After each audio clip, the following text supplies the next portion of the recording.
Well, it was both the wrong place and the wrong time. You can say that again. An anti-abortion protester interrupted a ceremony to honor veterans yesterday and then got hauled off by some angry vets. Watch this.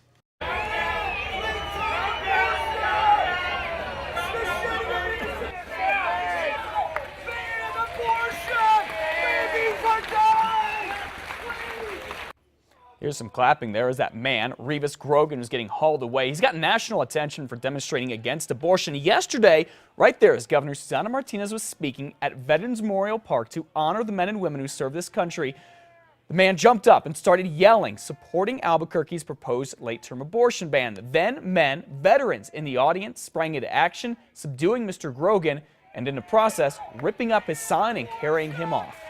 It shows disrespect to the men and women who fought for his freedom, because right now is not the time.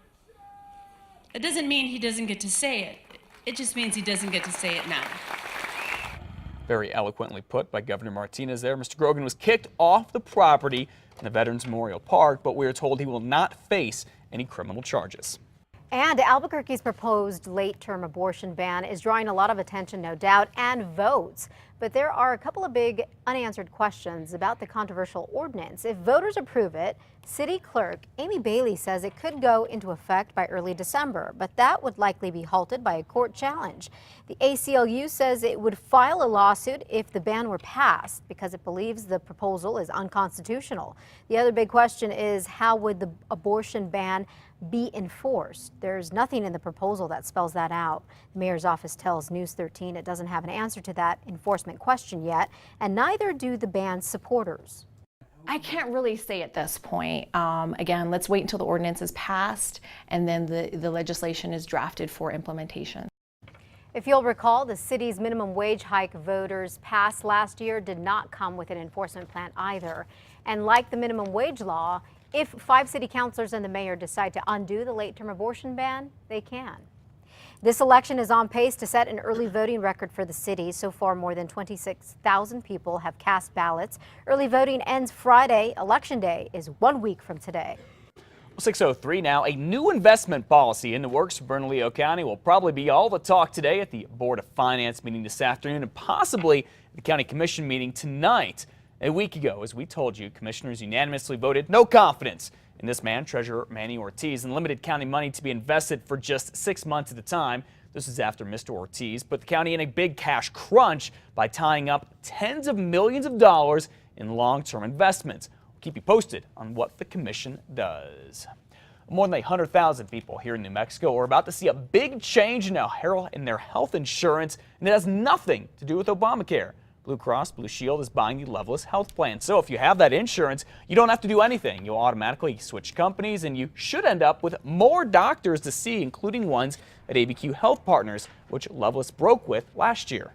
Now they'll be able to go back and see the doctors that they've wanted to see and haven't been able to for the last year. Loveless is getting out of the insurance business to focus more on its hospitals. Some of the 350 people who work for Loveless Insurance, we are told, will be hired by Blue Cross and Blue Shield. However, others, unfortunately, will lose their jobs. If the deal gets federal approval, the switch should happen by the end of this year. School is canceled for a second day at Vaughn Municipal Schools, but the water is now back on in the central New Mexico town. However, state environmental officials are issuing an advisory. The state says that it is encouraging the nearly 800 people on the Von Duran water system in Guadalupe County to boil their water before they drink it. You see, the area was 5 days without water because of a massive leak in the aging pipes. Officials say the leak is now fixed, but the water may be contaminated, so boil it as a safety precaution. UNM President Bob Frank is expected to talk to the Board of Regents today about a big donation for their initiative called Innovate ABQ. The university wants to buy the $7 million First Baptist Church at Broadway and Central and make it a hub to create small businesses. New Mexico Educators Federal Credit Union is giving the university $3 million for the project. It's the first private source of funding. A bond passed last month will give Innovate ABQ $2 million. A pending federal grant will contribute another $1.5 million. Well, if you need a job, 3 businesses in a new Rio Rancho shopping center are hiring. Einstein Bagels, Prime by Vernon's and Wise Pies are joining Workforce Solutions for a big job fair. It's happening tomorrow. That's Wednesday the 13th.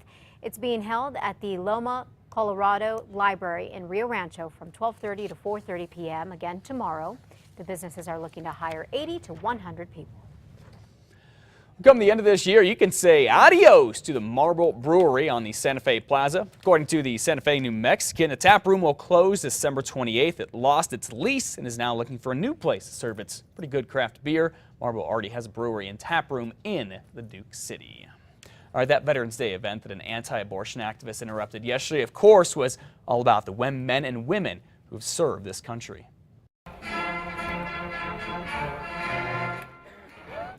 In front of a crowd of hundreds, the governor and city administrators all honored veterans yesterday, giving special recognition to 6 fallen soldiers who died while fighting in Iraq or Afghanistan.